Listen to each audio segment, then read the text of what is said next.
الشيطان الرجيم بسم الله الرحمن الرحيم قالوا يا أبانا ما لك لا تأمنا على يوسف وإنا له لناصحون۔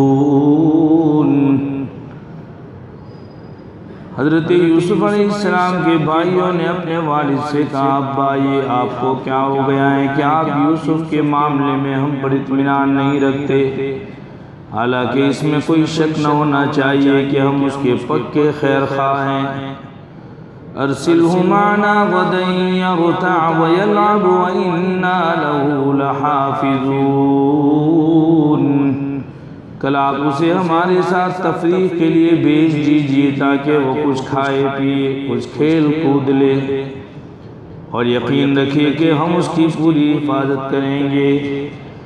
قال انی لیحزننی ان تذهبوا به واخاف ان یأکلہ الذئب وانتم عنہ غافلون۔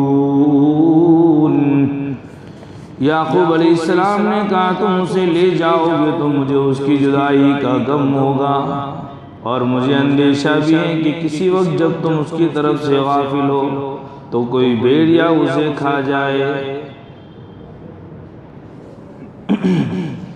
قالوا لئن أكله الذئب ونحن عصبة إنا إذا لخاسرون۔ وہ بولے ہم ایک مضبوط جتھے کی شکل میں اگر پھر بھی بھیڑیا اسے کھا جائے تو ہم بالکل ہی گئے گزرے ہوئے۔ فلما ذهبوا به واجمعوا ان يجعلوه في غيابة الجب واوحينا اليه لتنبئنهم بامرهم هذا وهم لا يشعرون۔ پھر ہوا یہ کہ جب وہ انہیں ساتھ لے گئے اور انہوں نے یہ طے کر ہی رکھا تھا کہ انہیں ایک اندھے کنویں میں ڈال دیں گے، چنانچہ ڈال بھی دیا، تو ہم نے یوسف پر وحی بھیجی کہ ایک وقت آئے گا جب تم ان سب کو جتلاؤ گے کہ انہوں نے یہ کیا کام کیا تھا، اس وقت انہیں پتا بھی نہ ہوگا کہ تم کون ہو۔ صدق اللہ العظیم۔ محترم حضرات، حضرت یوسف علیہ السلام کے بھائیوں نے اپنے والد سے یہ درخواست کی کہ ابا جان آپ یوسف کے معاملے میں ہم پر اطمینان کیوں نہیں رکھتے، آپ اس کو ہمارے ساتھ بھیج دیجئے تاکہ وہ کھیل کود لے، کچھ کھا پی لے، تھوڑی تفریح ہو جائے اس کی۔ تو حضرت یعقوب علیہ السلام نے یہ بات کہی تھی کہ مجھے یہ خوف ہے، مجھے یہ غم ہے کہ کہیں بھیڑیا اسے نہ کھا جائے جب تم کھیل کود وغیرہ میں یا اپنے کھانے پینے میں مشغول ہو اور بھیڑیا اسے اٹھا کر لے جائے اور تمہیں پتہ بھی نہ ہو تم اس سے غافل رہو گے۔ تو انہوں نے ایک بات یہ اطمینان دلائی کہ ہم اتنے بڑے مضبوط لوگ ہیں، ہم 10 بھائی ہیں ان کے، اگر ہمارے ہوتے ہوئے بھی بھیڑیا کھا جائے تو پھر ہماری طاقت کس کام کی، ہم بڑے کس کام کی، تو ہم تو پھر بالکل گئے گزرے ہوئے۔ پھر وہ حضرت یعقوب علیہ السلام سے کسی بھی طرح اجازت لے کر چل پڑے جنگل کی طرف، اور کھیل کود میں تھوڑی دیر کھلایا کودایا، پھر جب اندھیرا ہونے آیا تو حضرت یعقوب علیہ السلام کو ایک گہرے کنویں کے اندر اتار کر چلے گئے۔ اللہ تبارک و تعالیٰ نے حضرت یوسف علیہ السلام کو اس وقت سے کہہ دیا تھا، نبوت چونکہ مل گئی تھی آپ کو یہ وحی بھیج دی تھی، اللہ تبارک و تعالیٰ وَأَوْحَيْنَا إِلَيْهِ لَتُنَبِّئَنَّهُمْ بِأَمْرِهِمْ هَذَا وَهُمْ لَا يَشْعُرُونَ۔ جب آپ ان باتوں کی اس قصے کی خبر دو گے اپنے بھائیوں کو، کب؟ جب آگے جا کر آپ تخت و تاج کے مالک بنیں گے، بادشاہ بنیں گے، یہ آپ کے پاس آئیں گے، آپ انہیں خبر دو گے اس واقعے کہ تم نے یوسف کے ساتھ کیا کیا، تو وہ تمہیں پہچان بھی نہیں پائیں گے کہ تم کون ہو۔ تو یہ اللہ تبارک و تعالیٰ نے آگے سے بتلا دیا تھا۔ بہرحال ہمارے لیے کیا عبرت ہے اس میں؟ تو ہمارے لیے سب سے بڑی عبرت کی بات ہے کہ اللہ تعالیٰ نے فرمایا وَإِنَّا لَهُ لَنَاصِحُونَ۔ کن کے بارے میں؟ حضرت یوسف کے بھائیوں کی بات نقل کی اللہ تعالیٰ نے کہ ہم اس کے پکے خیر خواہ ہیں۔ تو ہر گمراہ کرنے والا آدمی جو ہوتا ہے وہ خیر خواہ کی شکل میں آتا ہے، ہر گمراہ کرنے والا آدمی خیر خواہ کی شکل میں آتا ہے۔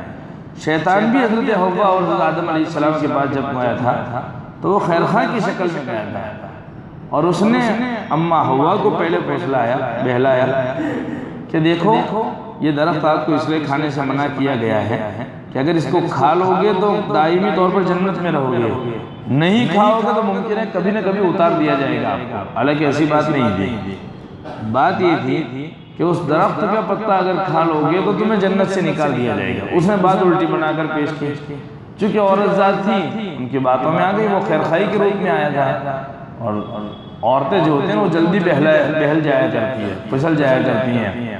تو حضرت حوا اس کی باتوں میں آ گئی، حضرت آدم علیہ السلام کو مجبور کر دیا، کھا لیا اور جنت سے باہر آ گئی۔ خیر یہ تو مقدر تھے، اللہ تبارک و تعالیٰ کی طرف سے یہ ہونا ہی تھا، لیکن ہمارے لیے جو نصیحت ہے کہ آدمی جب بھی دوستی بھی کرتا ہے ہماری تو وہ خیرخواہی کی شکل میں دوستی کرتا ہے، بعد میں پھر بدخواہ بن جاتا ہے۔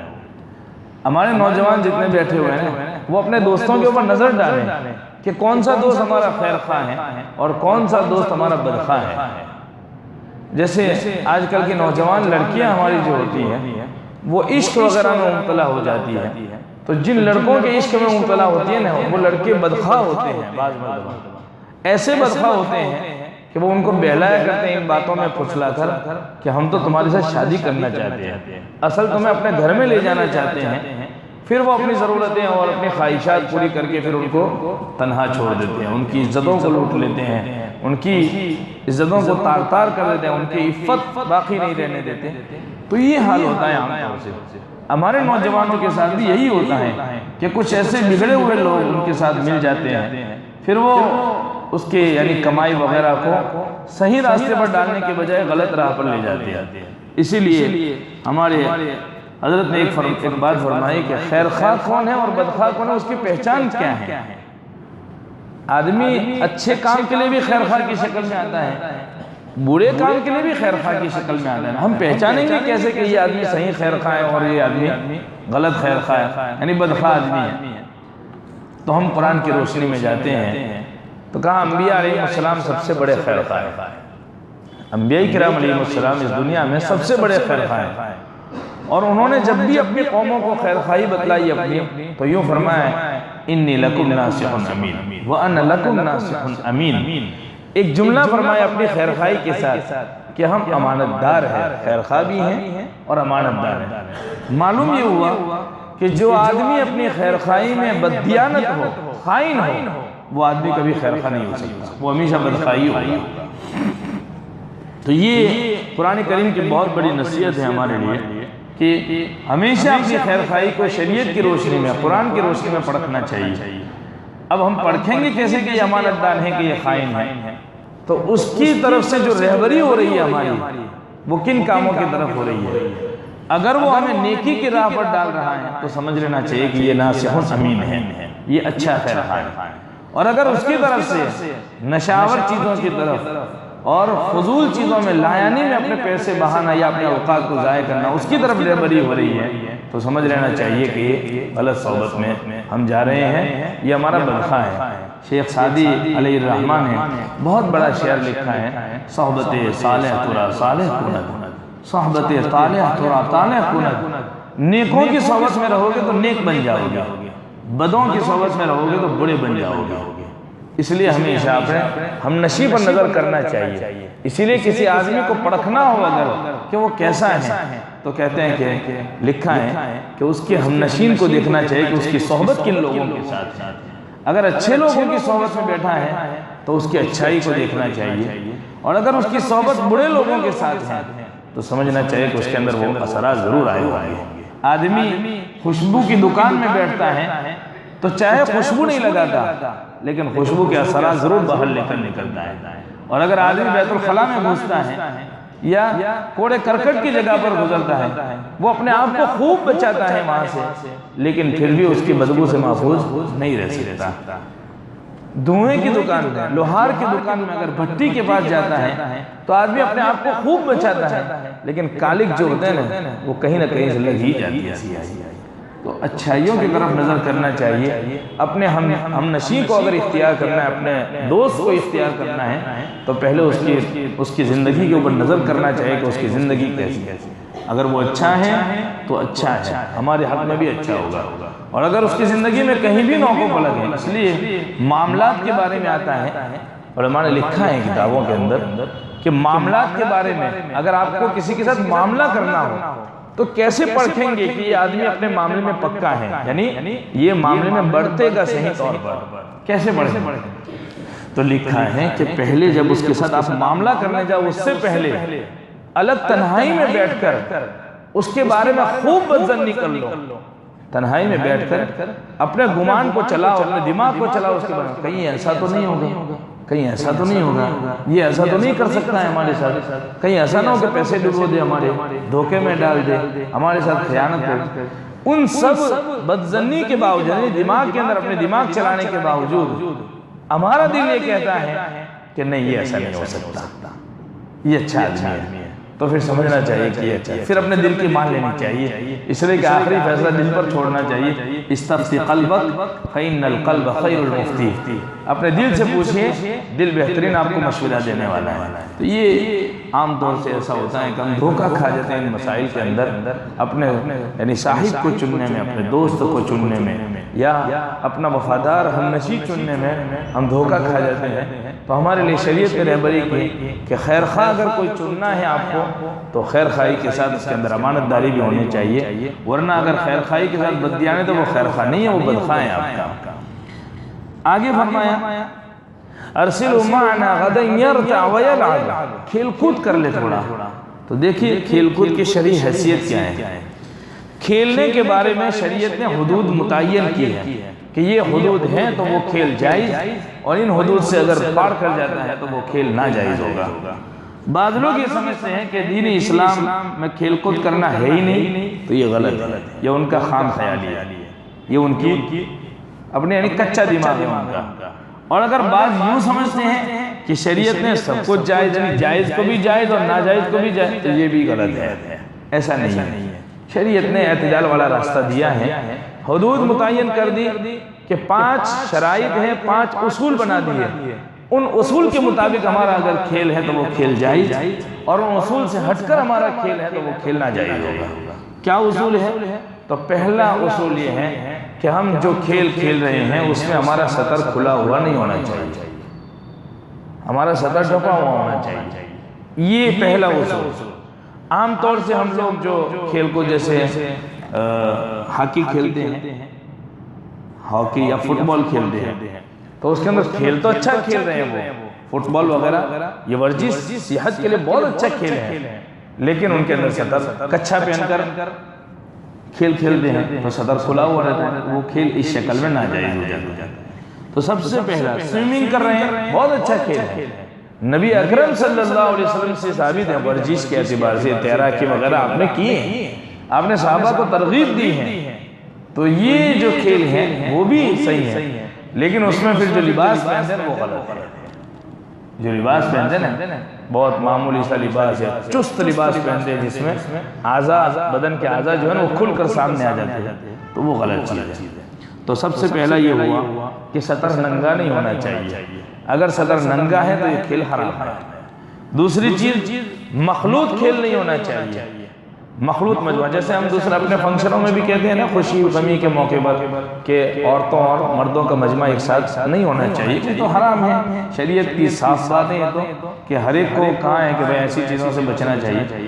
تو یہ ہے مخلوط مجمع نہیں ہونا چاہیے، مخلوط کھیل نہیں ہونا چاہیے کہ اب کا کھیل بھی ہو رہا ہے، عورتیں بھی بیٹھی ہوئی ہیں، مرد بھی بیٹھے ہوئے ہیں، عورتیں بھی کھیل رہی ہیں، مرد بھی ساتھ میں کھیل رہے ہیں. سوئمنگ ہو رہی ہے، ایک ہی سوئمنگ پول کے اندر مرد بھی ہیں اور عورتیں بھی ہیں، تو یہ غلط چیز ہے، یہ نہیں ہونا چاہیے.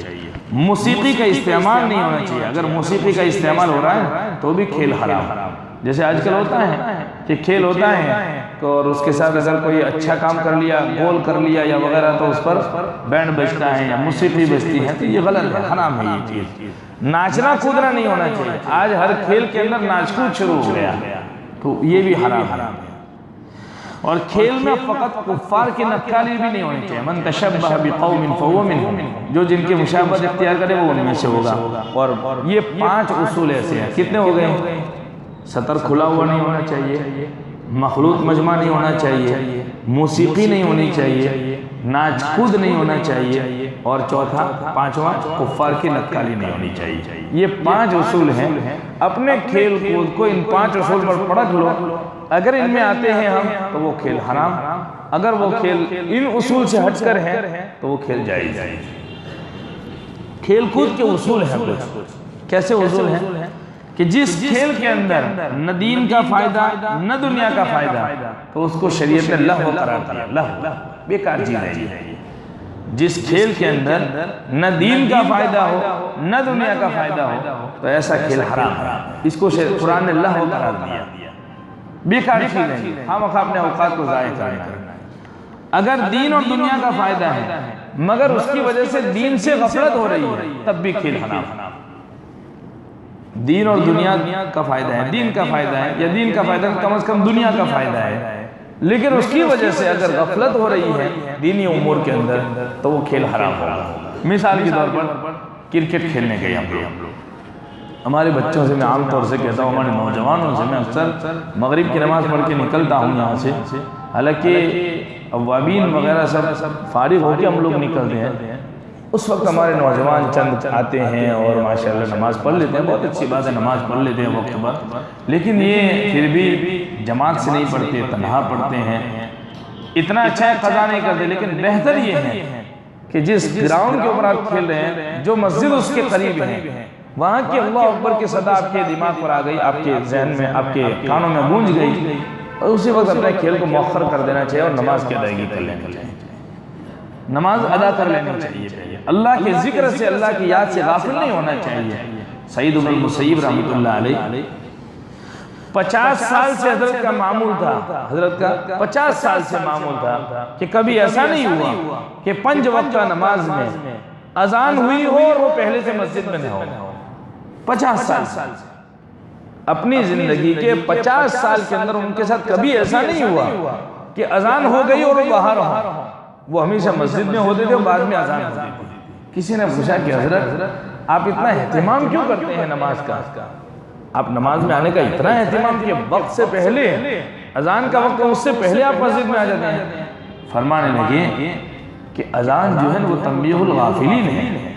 اذان تنبیہ الغافلین ہے. غفلت میں جو لوگ ہیں ان کو متنبہ کرنے کے لیے ہیں کہ اب اپنی غفلتوں کو چھوڑ کر اللہ کی طرف آ جاؤ. تمہارا اللہ بلا رہا ہے جس نے تمہیں پیدا کیا، کھلا رہا ہے، پلا رہا ہے، جس کا تمہاری زندگی کا سارا نظام اس کے قبضے قدرت میں ہے. تم آ جاؤ اس کے پاس. وہ اللہ یوں کہہ رہا ہے. اگر اس کے باوجود بندہ نہیں آتا تو وہ غافل ہے، وہ اللہ کی طرف سے غفلت میں پڑا ہوا ہے. میں نہیں چاہتا کہ میرا شمار ان لوگوں میں ہو جو غافل ہیں، اس لیے میں مسجد میں اذان سے پہلے پہنچ جاتا ہوں. تو کھیل کود کے اندر اتنا بھی مشغول نہیں ہو جانا چاہیے کہ اللہ کے منادی کی جو صدائیں ہیں وہ ہمیں اس پر بیدار نہ کر سکے کہ ہم اللہ کی طرف رجوع کر سکیں. اللہ اکبر، اللہ سب سے بڑے ہیں. جہاں یہ کلمات سامنے آ گئے پھر کھیل کیا چیز ہے؟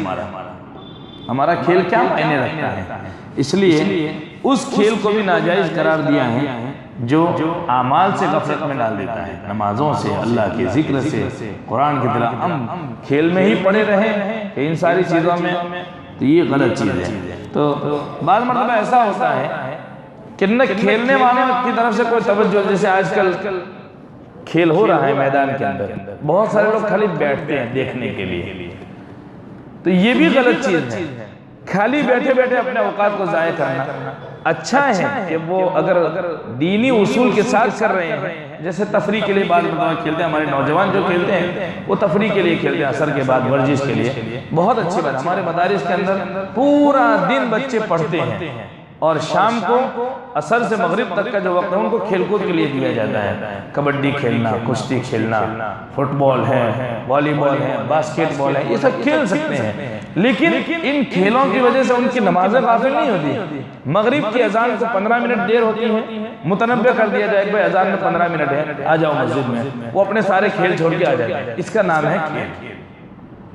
بھائی مثلا دو ٹیمیں بنی ہوئی ہیں کرکٹ کے آمنے سامنے، ایک ٹیم کا میچ یعنی کھیل ہو گیا، دوسرے باقی ہیں اور وقت ہو گیا، بھائی ان کا دوسرے دن کھیل ہو گیا، اس کا نام ہے کھیل۔ ہمارے بچے نوجوان جو ہمارے شہر کے ہیں، ہمارا عمومی مجمع، یہ تو طلباء کی بات کر رہا تھا، ہمارا عمومی مجمع یہ کہہ رہا ہے جب تک کھیل پورا نہ ہو تب تک کوئی عمل نہیں، یہ غلط ہے۔ اس کی وجہ سے حلال کھیل بھی حرام بن جاتا ہے، ان چیزوں کی وجہ سے۔ ہونا یہ چاہیے پہلے نماز پڑھ لیں، بعد میں اس کو پورا کر لیں گے، یہ ٹھیک ہے، اس درجے میں صحیح ہے، لیکن عام طور سے جو غفلت ہوتی ہے وہ اس وجہ سے۔ میں اپنے نوجوانوں سے اکثر کہتا ہوں بیٹا دنیا کی خاطر اپنے اللہ کو کیوں ناراض کرتے ہو؟ اپنی نمازوں کو، جماعت سے نماز پڑھنے کا کتنا فائدہ ہے۔ ایک اللہ والے کی جماعت چھوٹ گئی، وہ اتنا رونے لگے، واویلا مچانے لگے، کوئی نہیں آیا، مجھے کیوں اتنا غم کر رہے ہو؟ کبھی کوئی مر گیا ہوتا یا میں خود مر گیا ہوتا تو لوگ کتنے تعزیت کے لیے آ گئے، میری جماعت چھوٹ گئی، کوئی تعزیت کے لیے نہیں آئے۔ یعنی کسی کو احساس نہیں ہے جماعت چھوٹنے کا۔ ایک بزرگ کی جماعت چھوٹ گئی تو انہوں نے فضیلت پڑھی تھی کہ ایک نماز جماعت سے ادا کرنے پر اتنے درجات ہیں، 25 درجے، 27 درجات مضاعف نماز کا ثواب ہوتا ہے۔ تو انہوں نے اپنی نماز کو اتنی مرتبہ قضا کیا، اوپر سے منادی آئی، آواز ندا آئی اللہ کی طرف سے کہ تم نے نمازوں کو تو دہرا لیا، قضا اتنی مرتبہ کر لی، 25 مرتبہ ایک نماز کو قضا کر لیا یا 27 مرتبہ کر لیا، لیکن جن نمازوں کے اندر فرشتے شامل ہوتے ہیں ان کی آمین کا کیا؟ ان کی آمین کی وجہ سے تو تمہاری نمازیں قبول ہوتی ہے۔ اس لیے یہ کہتے ہیں کہ بڑے مجمع جب ہوتے ہیں نا ان میں کبھی نماز نہیں چھوڑنی چاہیے۔ پتہ نہیں اللہ کا کون بندہ ایسا مقبول ہو جس کی آمین پر ہماری آمین ہو جائے اور ہماری نمازیں قبول ہو جائے۔ تو کبھی بھی اللہ کی بندگی جو ہوتی ہے نمازیں وغیرہ وہ کبھی رائے گاہ نہیں جاتی، بیکار نہیں، وہ قبول ہی ہوتی ہیں، اس لیے کہ مجمع کے اندر کوئی نہ کوئی اللہ کا ایسا بندہ ہوتا ہے جس کی آمین قبول ہوتی ہے۔ سیدھے بیٹھو مجمع کے جیسے حج کے مجمع کی ایک واقعہ نقل کیا حضرت شیخ رحمۃ اللہ علیہ نے کہ ایک بزرگ نے خواب میں دیکھا کہ 6 لاکھ کا مجمع ہے حج میں اور صرف 6 آدمیوں کا قبول ہوا۔ 2 فرشتے باتیں کر رہے ہیں، ایک کہہ رہے ہیں پتہ نہیں کتنا مجمع کا 6 لاکھ، پتہ ہے کتنوں کا قبول ہوا؟ کہا نہیں پتہ، پھر وہی جواب دیتا کہ 6 کا قبول کیا، بس اتنی بات۔ وہ بزرگ کہتے ہیں کہ میں پریشان صبح اٹھا، پتہ نہیں میں ان 6 میں ہوں کہ نہیں، اتنا بڑا مجمع۔ پھر دوسرے دن واپس خواب میں دیکھا کہ وہی 2 فرشتے ہیں، وہی باتیں کر رہے ہیں اور لیکن کہہ رہے ہیں کہ اللہ تبارک و تعالیٰ ان 6 کی برکت سے 6 لاکھ کا قبول کر لیا، ان 6 کی برکت سے اللہ تعالیٰ نے 6 لاکھ کا قبول کر لیا۔ تو ہماری اس مجمع کے اندر، مسجد کے مجمع میں اندر پتہ نہیں کون اللہ سے اپنا تعلق جوڑے ہوئے آدمی ہوتا ہے۔ بہت سے مرتبہ ایسے ہوتے ہیں کہ بہت سے لوگ اپنے دکھڑوں کو لے کر آتے ہیں مسجد کے اندر، اپنے دکھ جو ہوتے ہیں نا اس کے ساتھ۔ اور بزرگوں نے، علماء نے لکھا ہے کتابوں میں کہ سب سے بڑی قبولیت کی جو گھڑی ہوتی ہے نا، آدمی اپنے دکھڑوں کے ساتھ اللہ کے سامنے گر گرا بھی۔ بہت سے مرتبہ ہم یہ کہتے ہیں کہ مولا صاحب دعا کرنا، یہ حالات ہے۔ ان حالات میں جب آپ کو یہ ہو کہ میں بہت تنگ ہو چکا ہوں، ان حالات میں اپنے اللہ کے سامنے گر گرا، اللہ تعالیٰ فوراً دعا قبول کر لیتے ہیں۔ اَمَّن يُجِيبُ الْمُضْطَرَّ إِذَا دَعَاهُ، اللہ تعالیٰ نے کہا ہے قرآن کریم میں، اَمَّن يُجِيبُ الْمُضْطَرَّ، جب کوئی پریشان حال میرے سامنے اپنے ہاتھوں کو اٹھاتا ہے میں ضرور اس کی دعا کو قبول کر لیتا ہوں۔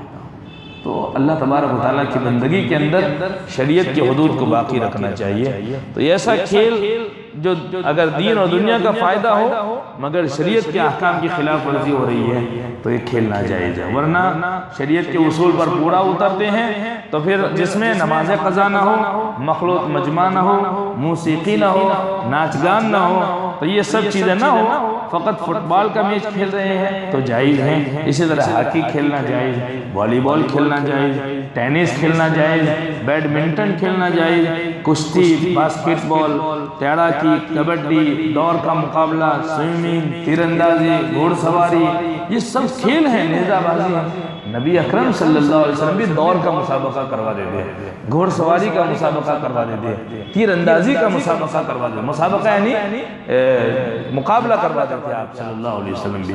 یہ سب امور جائز ہیں مگر اصول اپنی جگہ رہیں گے، اصول پر ہیں تو کھیل جائز، ورنہ اگر ان اصولوں کے دوران احکام ٹوٹ رہے ہیں، شریعت ٹوٹ رہی ہے تو پھر یہ کھیل نہ ہے۔ شطرنج جو ہے، شطرنج ایک کھیل تھا پہلے، وہ کھیل ایسا تھا کہ اس میں دماغی ورزش ہوتی ہے، دماغی ورزش۔ شطرنج جو ہوتا ہے نا اس میں دماغی ورزش ہوتی ہے، اس میں ہاتھ پاؤں نہیں ہلانے ہوتے ہیں، بس ایک جگہ ٹیبل پر بیٹھے بیٹھے کھیلتے ہیں لوگ، لیکن اس میں دماغی ورزش، دماغ خوب چلتا ہے، اس میں بہت تیز رہتا ہے دماغ اس میں، یعنی کیسے مارنا یہ سب ہوتا ہے۔ وہ جو کھیل تھا اس وقت جائز تھا، لیکن اس کے حرام ہونے کی وجہ یہ آئی کہ اس کھیل کے اندر لوگ اتنے مشغول ہو جاتے تھے کھیلنے کے اندر کہ انہیں پتہ ہی نہیں ہوتا تک نماز قضا ہوتی۔ اس لیے آج کے زمانے میں شطرنج کو سائڈ پر رکھ دیتے ہیں، موبائل گیم کو لے لو، موبائل گیمز جو ہوتے ہیں نا اس میں بھی دماغی ورزش رہتی ہے، لیکن اس کے ناجائز ہونے کی وجہ یہ ہے کہ ہمارے بچے جو ہوتے ہیں وہ کھیل میں اتنے مشغول ہو جاتے ہیں موبائل کی گیمز میں کہ انہیں پتہ ہی نہیں ہوتا کہ اذان ہو گئی، انہیں پتہ ہی نہیں ہوتا کہ نماز ہو گئی۔ بعض مرتبہ میں دیکھتا ہوں کہ ہمارے باہر سیڑھیوں پر بیٹھے ہیں گیمز کھیل رہے ہیں، ان نوجوانوں کو توفیق نہیں ہوتی کہ نماز میں آ جائیں۔ کتنی بری بات ہے۔ بہت سی مرتبہ ایسا ہوتا ہے کہ اپنے کچھ یعنی ایسی حرکتوں کی وجہ سے مسجد کے اندر سے اذان کے بعد نکل جائے۔ حالانکہ یہ مسئلہ یاد ہونا چاہیے کہ اگر ہم کسی جگہ مؤذن نہیں ہے، کسی جگہ امام نہیں ہے اور شرعی کوئی مجبوری نہیں ہے تو ہمیں جس مسجد میں اذان سنی ہے اسی مسجد میں نماز ادا کرنا چاہیے، اس سے نکلنا مکروہ لکھا ہے مفتیان فقہاء نے مکروہ لکھا ہے۔ جس مسجد میں اذان سن لی پھر وہاں سے باہر جانا مکروہ ہے، تو یہ دھیان میں رکھنا چاہیے ان چیزوں کو۔ آگے فرمایا کہ جیسے انگریزی کا ایک مقولہ حضرت نے لکھا ہے، میں تو خیر اتنے ہم تو پڑھے ہوئے اتنے نہیں ہیں کہ اتنے انگریزی پاورفل ہو، لیکن اس کا ترجمہ میں آپ کے سامنے نقل کر دیتا ہوں۔ A sound mind is an sound body، ایک صحت مند جسم کے اندر ایک صحت مند دماغ ہوتا ہے، ایک صحت مند باڈی کے اندر صحت مند دماغ ہوتا ہے۔ آدمی ورزش کے ذریعے اپنی باڈی کو جتنے مضبوط رکھے گا، یہ لَيَحْزُنُنِي أَرْسِلُ مَعَنَا غَدًا يَرْتَعْ وَيَلْعَبْ کی باتیں ہیں ساری، کہ کھیل کود کی جو بات آئی اس پر شرعی حیثیت میں نے بیان کر دی۔ تو آدمی اپنے جسم کو جتنا مضبوط رکھتا ہے نا اس کا دماغ بھی اتنا مضبوط ہوتا ہے، جس کا جسم کمزور اس کا دماغ بھی کمزور رہتا ہے۔ تو اپنے جسم کو ہمیشہ مضبوط توانا رکھنا چاہیے اور دماغ کو بھی اتنا مضبوط رکھنا چاہیے۔ ہمارے حضرت مفتی صاحب اللہ مرقدہ مفتی آج چھوٹی ابھی چند یعنی انتقال سے 15-20 دن پہلے ہی میں بیٹھا ہوا تھا حضرت کے پاس، میں بہت بیٹھتا تھا، ہمارے استاد تھے حضرت اور بہت محبت رکھتے تھے مجھ سے، تو میں جیسے ہی بیٹھا تھا باتیں کر رہا تھا ایسے، تو مجھے کہنے لگے کہ اشفاق جسم کے اوپر تو بہت خرچ کرتے ہو، اپنے جسم کو تو بہت مضبوط بنا رکھا ہے تم نے، اپنے دماغ کو مضبوط بنانے کے لیے دماغی جو یعنی حکماء کی جو دوائیں ہوتی ہیں طبیات اس کو کھایا کرو، معجون جو آتے ہیں دماغی مضبوطی کے لیے اس کو کھانا چاہیے۔ پھر انہوں نے مجھے کچھ معجون لکھوائے کہ یہ لاؤ، بولا جگہ ملے گا ادھر ملے گا۔ حضرت بہت خیال رکھتے تھے، اس لیے میں نے دیکھا کہ حضرت کا جس رات کو انتقال ہوا اس دن بھی صبح بخاری کا سبق پڑھایا ہے، جس دن حضرت کا انتقال ہو اس دن صبح 2.5 گھنٹے سبق پڑھایا حضرت نے بخاری کا، اور رات کو 11 بجے کے بعد انتقال ہوا ہے، مغرب بعد بھی حضرت سبق پڑھانے والے تھے، قدرت ایسا ہوا کہ لائٹ چلی گئی، ورنہ حضرت اس دن سبق پڑھانے والے تھے بخاری۔ تو آدمی جب اپنے صحت کے ساتھ یعنی جسمانی صحت کے ساتھ دماغی صحت کا خیال رکھتا ہے تو اس کا دماغ کبھی یعنی بڑی عمر کے بعد بھی آؤٹ نہیں ہوتا، اس کا خوش و حواس اس کے باقی رہتے ہیں۔ آج عبدالوہاب صاحب رحمۃ اللہ علیہ پڑوس ملک کے ہمارے بہت بڑے بزرگ حضرت جی مولانا الیاس صاحب رحمۃ اللہ علیہ کے ساتھیوں میں سے تھے۔ میں جب پڑوسی گیا رائے گیا ملنے کے لیے حضرت کے پاس، تو میں نے کہا کہ حضرت میں گودرا مولانا فہیم صاحب تھے ان کے خادم، حضرت حاجی صاحب کی چونکہ 100 کے قریب عمر ہونے آئی تھی تو بول زیادہ سمجھ میں نہیں آتی تھی، تو مولانا فہیم صاحب چونکہ ساتھ میں ہی رہتے تھے وہ سب سمجھ لیتے تھے فوراً کیا کہنا چاہ رہے ہیں۔ تو مولانا فہیم صاحب نے جا کر کہا کہ حضرت حاجی صاحب یہ گودرا سے آئے ہیں، جیسے گودرا کا لفظ آیا فوراً حضرت نے فرمایا میں بھی 78 میں گودرا میں آیا تھا، فوراً یوں کہا میں بھی 78 کے اجتماع میں گودرا آیا تھا حضرت جی رحمۃ اللہ علیہ کے ساتھ، مولانا انعام الحسن صاحب رحمۃ اللہ علیہ کے ساتھ۔ اس کو کہتے ہیں دماغی ہوش و حواس باقی رہنا، جس کو کہتے ہیں اللہ تبارک و تعالیٰ ہوش و حواس کو باقی رکھتے ہیں جب آدمی اپنی جسمانی صحت کے ساتھ دماغی صحت کا بھی خیال رکھتا ہے۔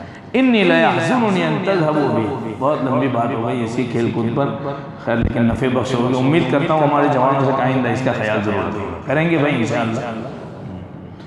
انی لیحزننی ان تذهبوا بی، تم اسے لے جاؤ گے تو مجھے غم ہوگا، ایک غم کا اندیشہ، غم پہنچنے سے پہلے ہی غم کا اندیشہ بیان کر رہے ہیں۔ حضرت یوسف علیہ السلام کے بھائیوں نے جب یہ کہا کہ ہم لے جائیں گے تو چونکہ انہوں نے یوں بھی کہا تھا کہ ہم کھائیں گے، کھیلیں گے، پیئیں گے، کودیں گے، یہ سب کہا تھا، اس کی حفاظت بھی کریں گے. لیکن یعقوب علیہ السلام نے کیا کہا؟ ان کی نیت کو پہچان گئے ہوں گے، مومنانہ فراست تھی. اللہ تعالیٰ اتقوا فراست المؤمن فإنه ينظر بنور اللہ، مومن کی فراست سے بچنا چاہیے اس لیے کہ وہ اللہ کے نور سے دیکھتا ہے، وہ اللہ کے نور سے دیکھتا ہے مومن. تو اللہ تعالیٰ نے فراست دے رکھی ہے. تو حضرت یعقوب علیہ السلام نے اس کی نیت کو پہچان لیا ہوگا، چنانچہ فرمایا تم اسے لے جاؤ گے تو مجھے اس کی جدائی کا غم ہوگا. دوسرا یہ کہ تھوڑی دیر تک تم خیال رکھو کہ عام طور سے ایسا ہوتا ہے کہ بڑوں کے ساتھ جب چھوڑے جاتے ہیں کسی باغیچے میں وغیرہ میں، تو بڑے تھوڑی دیر ان کا خیال رکھتے ہیں، پھر ان کو کھیل کود کے لیے چھوڑ دیتے ہیں اور اپنے کاموں میں مشغول ہو جاتے ہیں، کھانے میں، پینے میں، باتوں میں.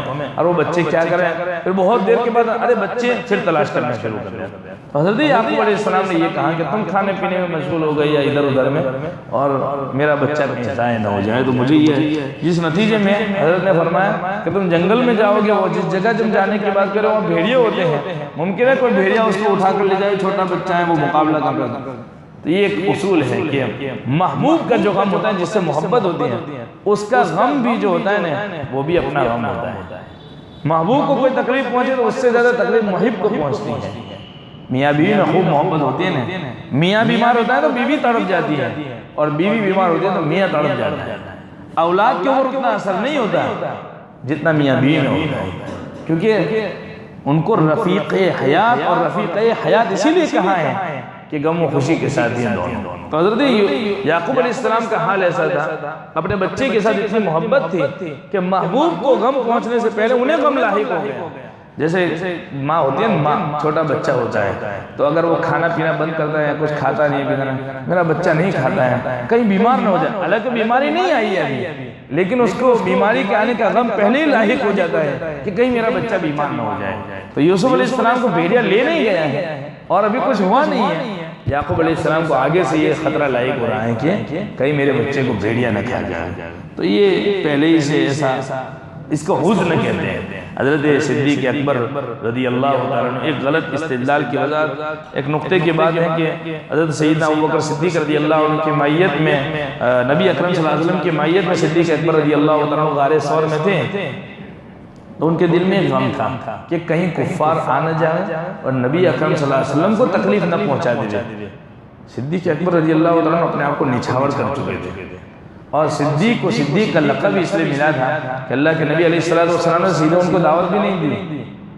لوگوں نے کہا کہ تمہارا دوست ایسی بات کر رہا ہے، کہا اگر وہ کہہ رہے ہیں تو بالکل صحیح ہے، میں ایمان لاتا ہوں، اس کا نام ہے صدیق. بالکل چونچیرا کی وجہ ایسا کیوں، ایسا کہا اس نے، ایسا نہیں، اگر وہ ایسا کہہ رہے ہیں تو بالکل ٹھیک بات ہے، میں ایمان لاتا ہوں، اسی لیے صدیق کا خطاب ملا ہوں. تو یہ صدیق اکبر رضی اللہ عنہ کو یہ تھا کہ کہیں تکلیف نہ پہنچا دے. نبی اکرم صلی اللہ علیہ وسلم فرمایا لا تحزن ان اللہ، ابھی تکلیف نہیں پہنچی تھی، غار کے اندر کوئی تکلیف نہیں پہنچی تھی، اندیشہ تھا ان کو، اس لیے وہ کہہ رہے تھے. تو اللہ تعالیٰ نے اس کو حزن سے تعبیر کیا کہ ایسی چیز جو غم آنے سے پہلے اس کا اندیشہ ہو تو اس کو حزن کہتے ہیں، ملال کہتے ہیں. تو یہ کہتے ہیں کہ حزن، لا تحزن ان اللہ معنا، آپ غم نہ کیجئے، آپ اندیشہ نہ کیجئے، اللہ ہمارے ساتھ ہے، کچھ نہیں ہونے والا ہے ان سے. تو یہ شیعہ لوگ جو ہے یہ بھوڑے قسم کے جتنے بھی، اور ان کے علاوہ خطرناک قسم کے بہت ساری قسمیں، ان کے بھی اندر بہت سارے فرقے ہیں. وہ کہتے ہیں کہ صدیق اکبر رضی اللہ عنہ نعوذ باللہ بزدل تھے، اس لیے ڈر رہے تھے، اور علی رضی اللہ عنہ وہ علی کو مانتے ہیں کہ علی بہادر تھے. وہ تو یہ ایسی بات نہیں ہے، یہ غلط استدلال کر رہے ہیں اس بات سے. حالانکہ صدیق اکبر رضی اللہ عنہ کی بہادری دیکھیے، نبی اکرم صلی اللہ علیہ وسلم کی جب وفات مبارک ہوئی، آپ اس دنیا سے روپوش ہوئے، تو آپ رضی اللہ تعالیٰ عنہ، آپ صلی اللہ علیہ وسلم ایک لشکر کو نکال چکے تھے، اور پھر فتنوں کا دور شروع ہو گیا، ارتداد کا ماحول شروع ہو گیا. تو لوگوں نے کہا کہ اس لشکر کو روک لیجئے. کہاں آپ نے کہ پورا مدینہ اگر خالی ہو جائے، لیکن نبی اکرم صلی اللہ علیہ وسلم نے جو اس لشکر کو روانہ کیا، میں اس کو واپس نہیں بلا سکتا، اس کو تو جانے ہی دیں گے. صدیق اکبر اکیلا حفاظت کے لیے کرے. حضرت صدیق اکبر رضی اللہ تعالیٰ عنہ تنہا رات کو حفاظت کر دیتے مدینہ منورہ، اتنا بہادر آدمی تھا.